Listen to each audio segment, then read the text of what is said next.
Haryana police भर्ती paper leak मामला लगातार तूल पकड़ता जा रहा है। सरकारी नौकरियों में हो रही धांधली को लेकर सोनीपत में भी सैकड़ों युवाओं ने प्रदर्शन किया।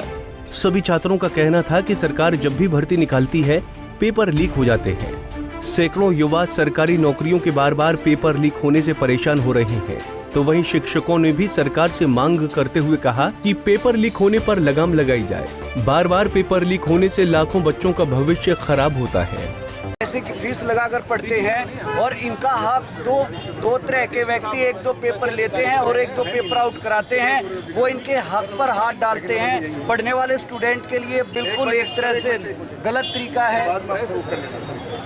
टेस्ट है जो ये पेपर इतने बड़े लेवल पे लीक हुआ, 2-3 साल में जाके नंबर आया बच्चों का, पढ़ते पढ़ते परेशान हो गए।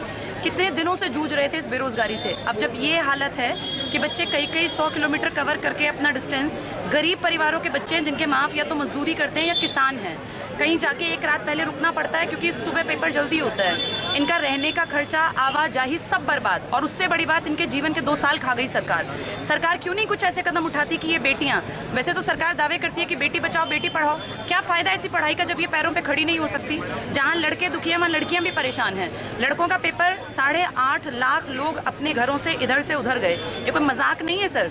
2 साल में सरकार पेपर लेती है, उसके बावजूद फिर सरकार कह देती है कि हमें नहीं पता।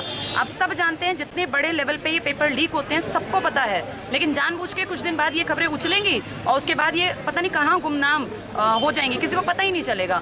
हम चाहते हैं बच्चों के हक की आवाज़ उठाना। ये सब लड़कियां, सब बेटियां, सब बेटे हमारे साथ हैं। पूरा हरियाणा प्रदेश जवाब चाहता है सरकार से, प्रशासन से, किसकी गलती है ये पेपर लीक होना, और जिसकी गलती है उसको सरेआम सामने क्यों नहीं लाया जाता। क्या ये छोटे छोटे लोगों को पकड़ के ये दिखाते हैं कि पेपर इन्होंने लीक किया। ये सबको पता है कि ये बड़े लेवल की घटना है और किन्हीं बड़े लोगों का इसमें हाथ है, तो सबको सामने लाया जाए। पब्लिकली हर एक को पता हो किसकी गलती है और वो गलती दोबारा नहीं होगी, इसकी एश्योरेंस सरकार हमें दे, ताकि अगली बार पढ़ के इनके मन में ये रहे कि हम पढ़ के नौकरी पा सकते हैं। जी, पेपर लीक हुए हैं तो पेपर लीक होने में तीन जो है जिम्मेदार आदमी है इसमें। पहले नंबर पर जिसने लीक किया, जो कि सरकारी अधिकारी था या सरकार द्वारा किसी एजेंसी का अधिकारी था जिसने पेपर लीक किया। नंबर 2 वो एजेंट जिसने पेपर लीक करवाया। और नंबर 3 जिन्होंने पेपर लीक करवाने के बाद बच्चों ने पेपर पास करने के लिए पेपर खरीदा।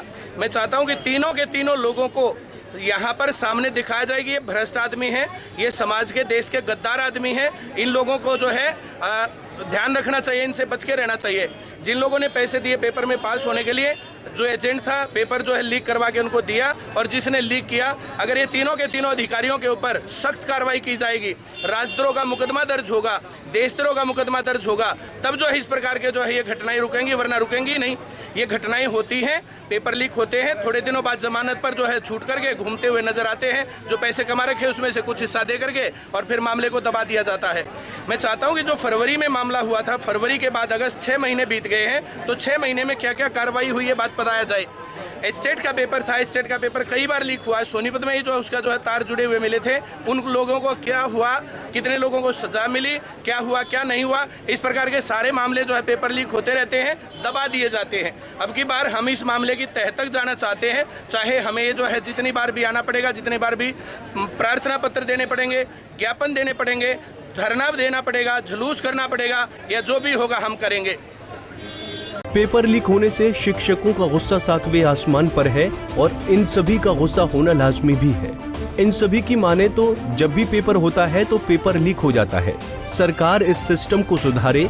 युवाओं के साथ साथ शिक्षकों ने भी इस मामले में सभी के खिलाफ सख्त कार्रवाई की मांग की है। सोनीपत से पवन राठी, पंजाब केसरी टीवी। हमसे जुड़े रहने के लिए हमारे YouTube चैनल को सब्सक्राइब करें और नई वीडियो की नोटिफिकेशन के लिए बेल आइकॉन को दबाएं। अगर आप ये वीडियो Facebook पर देख रहे हैं तो लाइक जरूर करें और ज्यादा से ज्यादा शेयर करें। धन्यवाद।